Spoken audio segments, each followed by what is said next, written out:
Hi, you're on the Reddit Confessions channel.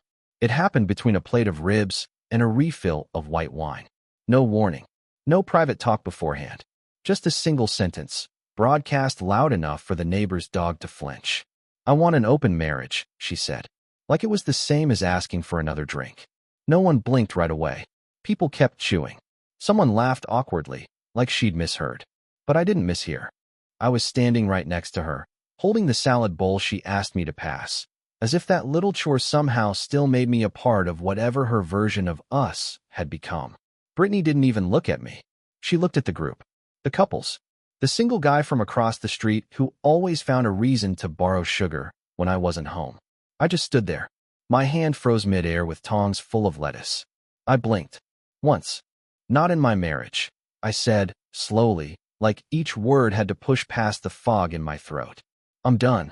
That's when the air changed. Her smile, it was a smug, overconfident one, shriveled. Gone. Like she'd expected me to play along. Maybe even clap. But I didn't. I set the bowl down. I turned toward the door. And I walked out with nothing but the car key and my wedding ring burning in my palm. What no one knew, what even I didn't know until that second, was that this wasn't a breakdown. It was an unveiling. A peeling back of a truth I had ignored for months. Because when I drove off that night, I didn't go to my brother's place. I didn't book a hotel. I went straight to the storage unit where I'd been secretly moving my things for 3 weeks. Yeah, you heard that right. Because I'd already known. What Brittany didn't know was that her open marriage idea was 3 months too late. I'd seen the text messages. I'd heard the 2 a.m. whispering in the hallway. I'd recognized the cologne on her scarf, and it wasn't mine. But I let her have her party. I let her have her moment. And the moment she made it public, I made it permanent. She thought she was dropping a bomb. She didn't know I'd already evacuated the building. After I walked out of that backyard barbecue, I didn't feel brave. I didn't feel strong or clever or victorious. I felt sick. My hands were cold on the steering wheel, and my mouth tasted like aluminum. I didn't even know where I was driving until I pulled up outside the storage unit I'd rented under a fake name. Yeah, fake name. I know that sounds extreme, but when you've been lied to with a smile for almost a year, paranoia starts to feel like preparation. 3 months earlier, I found a receipt in Brittany's coat pocket. It was for a hotel, 2 towns over, and dated for a day I knew she claimed to be on a wellness retreat. At first, I gaslit myself. Maybe she just stopped by for lunch, maybe she got a massage. But then I saw the room service charges. 2 entrees, champagne, chocolate-covered strawberries. Brittany doesn't even like strawberries. Her exact words, "They're too desperate to be sweet." That night, I didn't confront her. I just watched her sleep and realized I didn't know who I was sharing a bed with anymore. The woman curled up beside me, snoring softly, was a stranger in my house. From that moment, I started packing, slowly, methodically. A few shirts here, some important papers there. Old photos, passports, cash. I even moved the box of my childhood keepsakes. She never noticed. Or maybe she did, and just didn't care. The night of the party, she played her final card. I don't know if she expected applause or permission, but she got neither. She got silence, and then a door closing behind me. When I opened the storage unit and stepped inside, I stood there for a long time. Just me and the boxes that represented the parts of my life I actually wanted to keep. It was colder in there than I expected, even in June. An hour later, I checked my phone. 10 missed calls from Brittany. A couple of texts. What the hell was that? Are you seriously doing this right now? Grow up. No apology. No explanation. Just entitlement. Like I was the one who'd embarrassed her. I didn't respond. Instead, I opened my laptop and logged into the shared bank account. We were both supposed to be contributing equally. That's what she always said. We're a team, Miles. But when I went through the statements, the truth hit like a truck. She had been funneling money out for months, little by little, into an account I never knew existed. Want to know the cherry on top? That account was joint with someone named Bradley. And no, Bradley wasn't a cousin or a business partner. He was the coworker who always seemed to call when I was in the shower. The one she once swore was gay. He wasn't.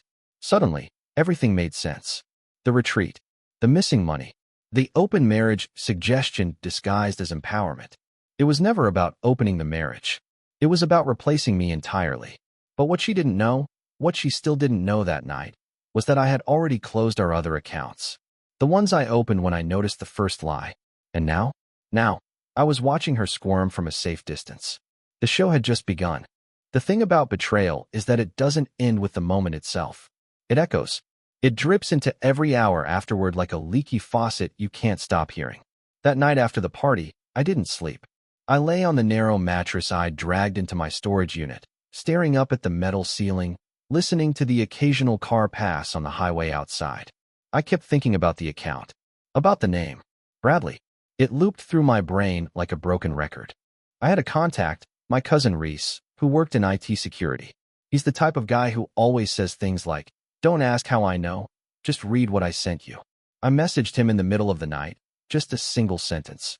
"Can you trace an account name for me?" He replied 10 minutes later. "Give me an hour." Exactly 56 minutes later, I had everything I needed. Bradley's last name, his address, where he worked, where he didn't. The next day, I drove past Brittany's office. Her car was there. Good. I kept going. 10 minutes later, I was standing outside a rundown boxing gym on the east side of town. It was nothing fancy, paint peeling off the walls, a couple of heavy bags swaying lazily in the back. And there he was, Bradley. Now let me be clear, I wasn't there to fight. I'm not that guy. I was there to see him, to look him in the eye, to find out whether he was the mastermind or just another fool in Brittany's show. He didn't notice me at first. He was busy talking to some guy about meal plans. But when he turned and saw me, his expression didn't register recognition, not even a flicker. I walked up to him, calm as I could manage, and said, "Hey, you Bradley." He nodded, offered a handshake. I didn't take it. "You're dating Brittany," I said, deadpan. Now that got a reaction. He blinked hard, took half a step back, then smiled like he was trying to buy time. Who's asking?" "I'm her husband." That wiped the smile clean off his face. What followed was the most awkward 10 seconds of my life. He stood frozen, searching my face for some sign that this was a prank. I stayed silent, letting the weight of it sink in. "I didn't know," he said finally, quiet. "She told me you two were separated, that the divorce was already filed.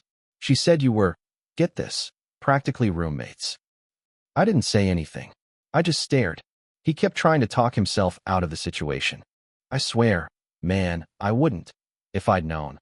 "Look, we didn't even start seeing each other until a few months ago." That's when it hit me. He really didn't know. He wasn't lying. He was just another puppet. But here's the thing. He was also her fallback plan.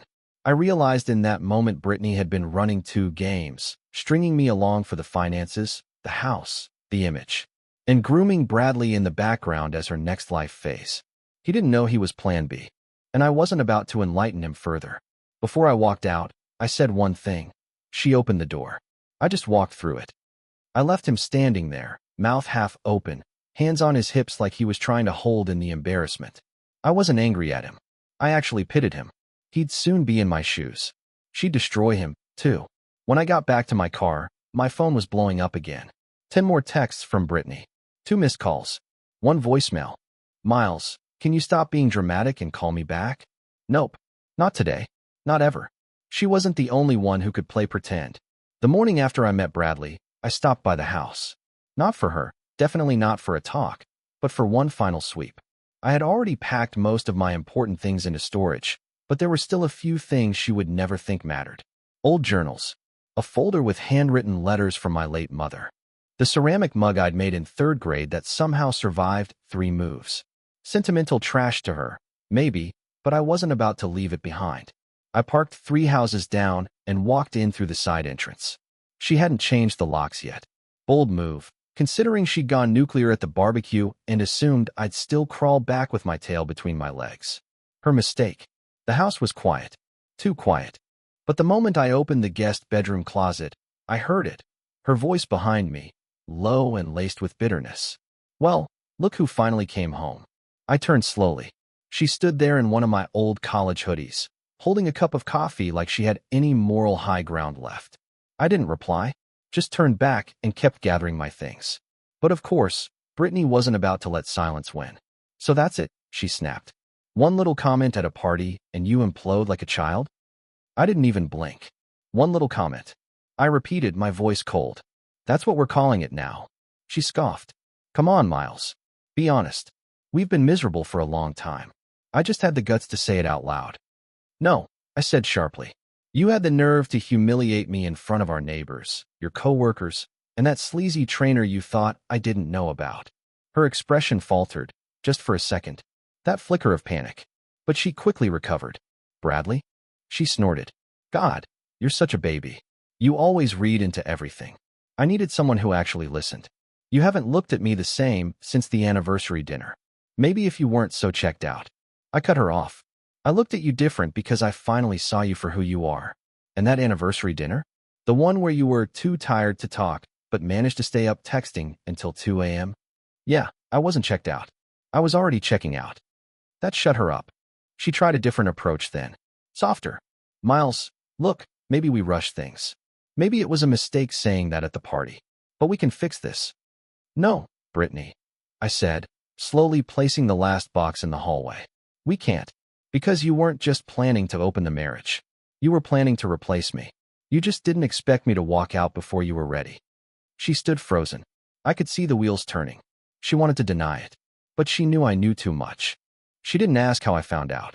She didn't mention the secret account or Bradley's name again. She just stared at me, as if finally realizing that she wasn't the only one capable of pulling strings. I grabbed the folder of my mom's letters and turned to leave. You're going to regret this, she muttered behind me. I gave you everything. I stopped at the door and looked back at her one last time. No, you gave me a wake-up call, and now I'm wide awake. As I stepped into the sunlight and pulled the door closed behind me, I felt something I hadn't felt in months. Peace. Not joy, not revenge, just clarity. And that was more valuable than anything she ever offered me. After that final conversation in our house, I blocked her number, not out of pettiness, but for survival. Every message she sent felt like a rope she was trying to wrap around my neck. Sometimes sweet, sometimes bitter, always manipulative. I knew if I left the door cracked even a little, she'd slip back in like smoke. So I sealed it shut. Digitally, emotionally, legally. I told myself I was done, and I meant it. At least I thought I did. But silence does something strange to people like Brittany. They don't fear confrontation, they feed on it. What terrifies them is indifference. That's why, within 48 hours of cutting contact, she started unraveling. It began with our mutual friends. I got a message from Cassie, the host of the infamous backyard party. She said Brittany told everyone I had been emotionally abusive and completely shut down for years. Apparently, I had driven her into the arms of another man through my coldness and lack of affection. The same woman who used to roll her eyes when I left sticky notes in her lunch now claimed I'd emotionally abandoned her. Cassie wasn't the only one. Mark messaged me too, more cautiously. Hey man, I don't want to get involved, but she's telling people you've been unstable lately. Something about paranoia and you disappearing with money? That's when I knew she was gearing up for something. Painting a version of events that made her look like the victim before I could even open my mouth. Classic move. I didn't respond to either of them. I wanted to. God, I wanted to scream the truth in all caps. But I knew better. She wanted a reaction, and I refused to hand it over. Then came the fake reconciliation attempts. A letter appeared in my mailbox, handwritten like something out of a high school breakup scene. It started with, I know we've both made mistakes, which is just code for, I'm not taking accountability, but I'll pretend we're equally wrong. She talked about our history, our potential, and how she believed in healing and growth. It would have almost been convincing if she hadn't signed it with a heart and the phrase, let's talk soon alone. The next day, I got a notification from my credit monitoring service. Someone tried to access one of my closed bank accounts using my old security question answers. It had Brittany written all over it. She wasn't just trying to win me back. She was trying to corner me, create leverage, make me flinch. I reported it. I documented everything. I updated my passwords, called my lawyer, and set up a consultation with a financial advisor. I wasn't going to play defense anymore. If she wanted to spin a narrative, I'd write mine in ink. But the worst part wasn't the lies or the attempts to mess with my accounts. It was the message I got 2 days later from Bradley. Dude, she showed up at my place. Crying. Said you stole money from her. Told me I should watch my back. What the hell is going on? That's when it all clicked. She wasn't just spiraling. She was desperate.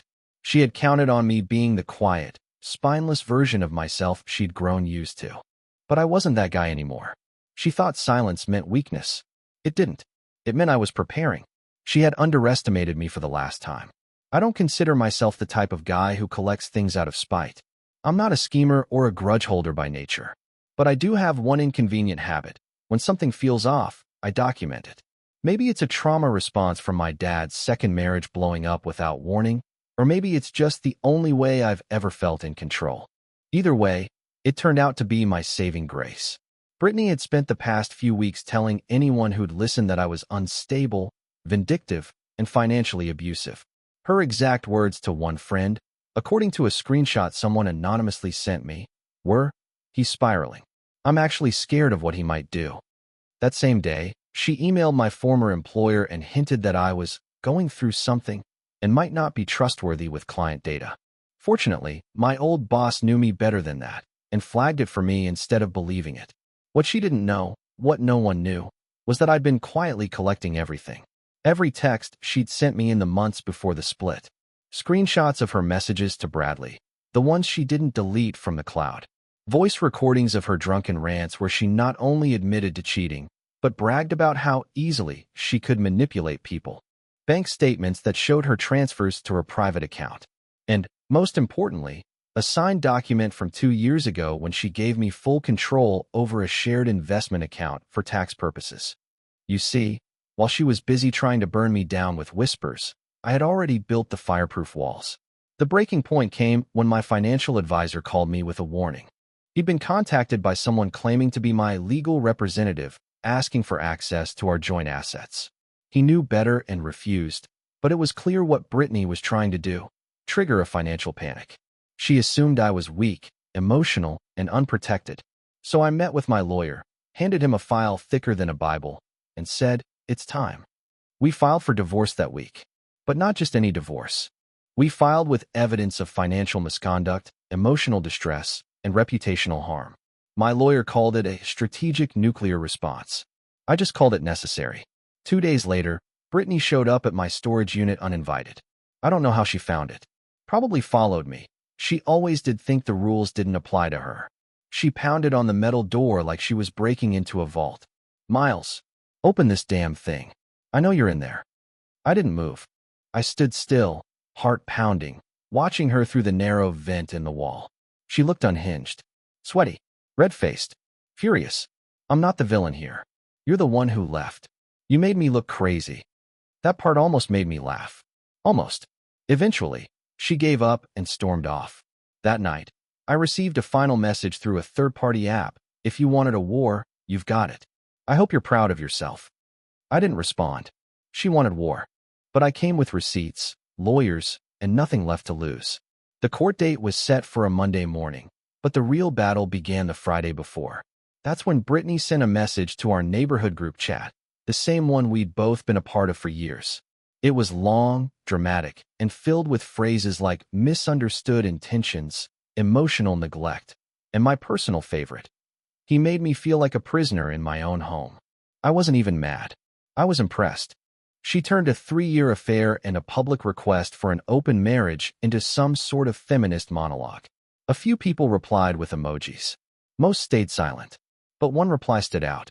It was from Cassie, our neighbor who had witnessed the infamous barbecue moment firsthand. She wrote, "Respectfully, Brittany, I watched you make that comment about the open marriage. You said it proudly, and you weren't joking. You only looked scared when he stood up for himself." That response went unanswered. By the time Monday rolled around, I was exhausted, not from the legal preparation, but from keeping myself emotionally grounded while she played a tornado. We walked into the courthouse separately. She wore a white blazer, like she was auditioning for a sympathy award. Her new lawyer, some guy named Troy who looked like he'd rather be golfing, stood beside her, flipping through papers with zero concern. My attorney leaned over to me before the session began and whispered, "You look calm. That's good. Just let her talk." And that's exactly what I did. She took the stand with shaky confidence, told the court she'd been emotionally abandoned, that I controlled her, monitored her finances, and made her feel small and ignored. The judge nodded along. Her attorney pressed her to give examples. She gave a few generic ones. "He never asked how my day was, and he didn't support my career ambitions." But when asked directly about our finances, she said something that sealed her fate. She claimed I had full control over our shared investment account and moved money without her knowledge. That's when my lawyer calmly pulled out the document she had signed, giving me legal control over that account 2 years earlier. Her signature was right there. The judge raised an eyebrow. Next, we showed text messages, her own words, bragging to a friend about draining the account to start fresh with Bradley. Then came the screenshots of her lying to multiple people about our relationship status, while still withdrawing money under the guise of joint expenses. It was brutal, not loud, not aggressive, just undeniable. But the moment that broke her didn't come from the judge or the lawyers. It came when Bradley walked into the courtroom. He wasn't subpoenaed.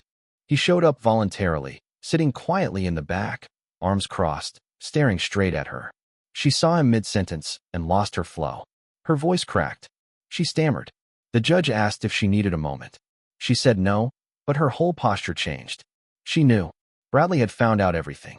I didn't tell him. I didn't need to. Her chaos eventually reached him all on its own. Later, during a break, I stepped into the hallway to get some air. Bradley followed. He didn't say much.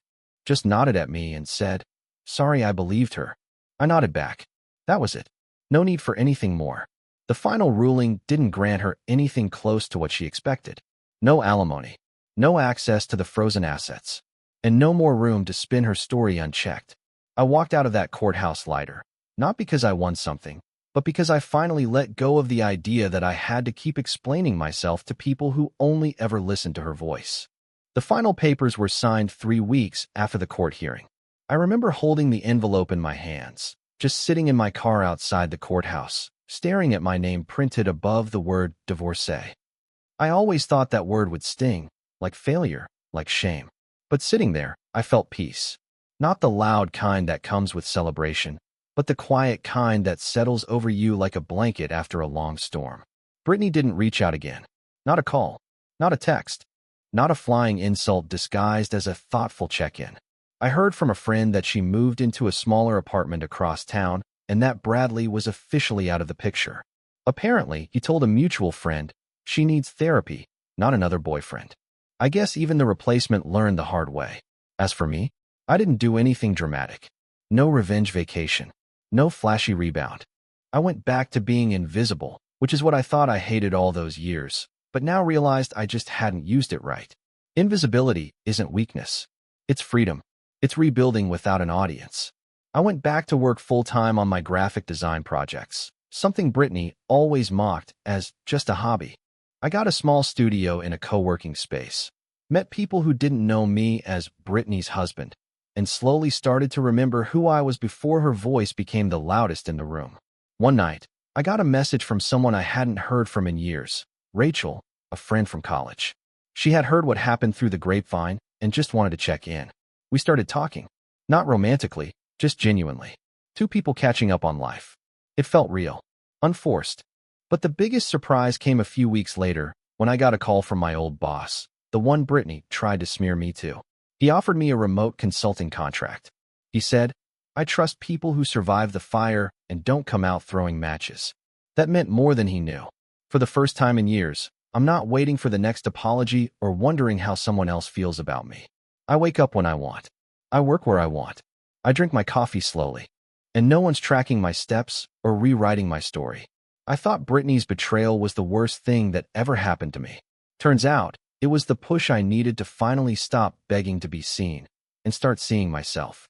That's the end of my story. If you've stuck with me through it all, thank you. I never thought I'd share any of this, but if it helps even one person recognize a mask before it falls, then maybe it was all worth something. Let me know in the comments. What's one historical event that you think deserves more attention than it gets? I'm genuinely curious. You've been watching Reddit Confessions. Thanks for writing this out with me. See you in the next story.